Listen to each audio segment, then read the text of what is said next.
Hi, it's Chantel from Fiberific here. In this week's Tuesday tutorial, we're going to talk about yarn substitution. And there's many reasons why people want to substitute yarn. One of the big reasons is the yarn for the pattern has been discontinued and you just can't get it anymore. Another is that you don't like the colours that the suggested yarn comes in. Or you don't like the fibre content, it makes you itchy, or you just plain don't want to use that one because you want to use something out of your stash. The first thing to understand is all yarns aren't created equal, if that makes sense. Different fibre contents are used for different jobs. So if you're knitting a nice woolly jumper and it's calling for pure wool and you don't want to knit it in pure wool because you could be allergic to wool or you just don't like wool, you need to understand that if you knit it out of something other than pure wool, it may look different. And there's ways to get around this. You can use nice wool blends that blend the wool with other fibres or even acrylic, and that makes it more palatable to you, whether it's palatable. Are we going to use palatable in this? Yes, we are. It's more palatable. So if you use a wool blend, it might bring the cost down. It might make it easier to launder. There might be any number of reasons why you want to not use a pure wool. So before we can go substituting all our yarns all around for the different patterns, we need to understand the characteristics of the individual yarns, which is why the designer chose that yarn for the pattern. So if a pattern is calling for a 50% silk, 50% bamboo, and you're knitting a gorgeous shawl, it's going to be the drapiest, slinkiest, smooth, shiny shawl that you've ever seen.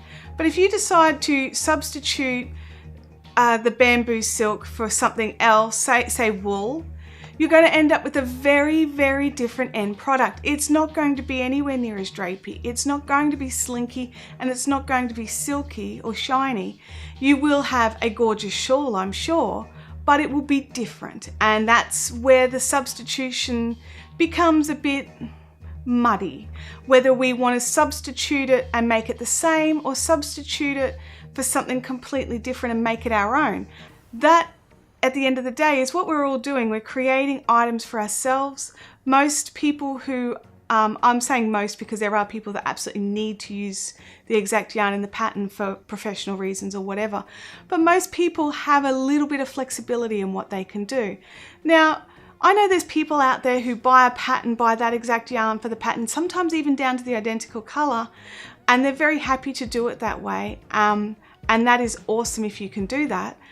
But there's also people who are on stash diets, and you know, they're doing the knit a year out of my stash. I can't remember the exact name of it, but where they don't buy yarn for a whole year, so they're using up what they've got, and they need to come up with something fun and awesome to use some of this yarn for. So substitution is a good thing. Now there's plenty of online resources to really help you in your yarn substitution and understanding yarn substitution. I will link some of those in down below. Ravelry is a really good one because you can actually look at a pattern and see what other people have made it with. You can look at all their projects, and so you can go, well, that jumper called for 100% wool, but this person made it with a 50% silk. And while it wasn't as springy and clingy, it draped really beautifully, and I really like that, so I might do it this way.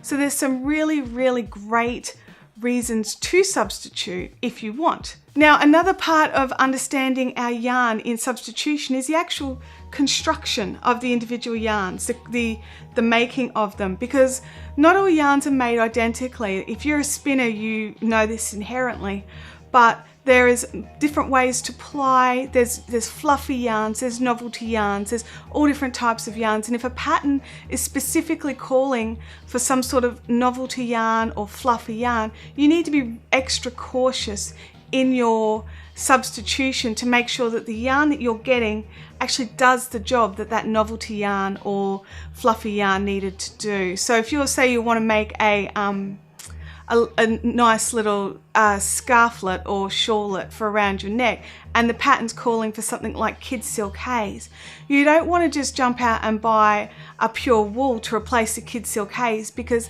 the pattern will be relying on the fluffiness of the texture and the lightness of the mohair to really create its finished product. And again, if you're going to be knitting cables, you don't want to be going and using a fluffy yarn for that, because the fluff will hide the cables. So you need to have a look at the construction.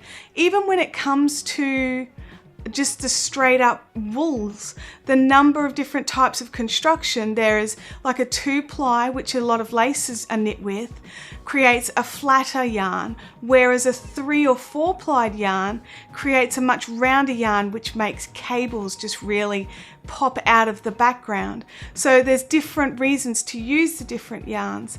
Then there's the chain-plied yarns, and there's so many different ways to do it. So you just really need to have a look at the individual yarn that you are substituting, because you might be substituting out the exact reason that you liked that pattern. So just be aware. Now, the next part of substituting yarn is coming down to gauge. Put your fingers in your ears if you don't like to hear the S word, but swatching is the most important thing to do when you are substituting yarns, because you need to literally knit it or crochet it out and have a look at the finished product, because you may or may not like it, and you don't want to get 3 inches into a jumper and realize, hang on a second, this looks rubbish ribbed, or this particular yarn hides the moss stitch that I'm doing, or this particular yarn is too busy for this crochet stitch that you're doing. You need to swatch out your substitutions, especially to make sure that they're not hiding the characteristics of what you're creating, and that they also are getting the correct gauge.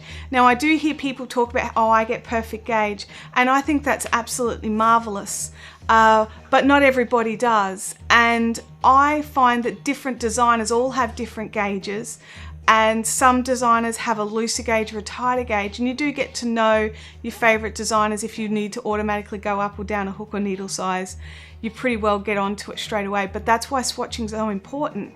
If you're out a single stitch per 4 inches, that can make an enormous difference in your end product. If it's a fitted garment, you may end up making it a full size too small or a full size too big, and we all know what it's like when something that you've made just doesn't sit right or fit how you wanted it to.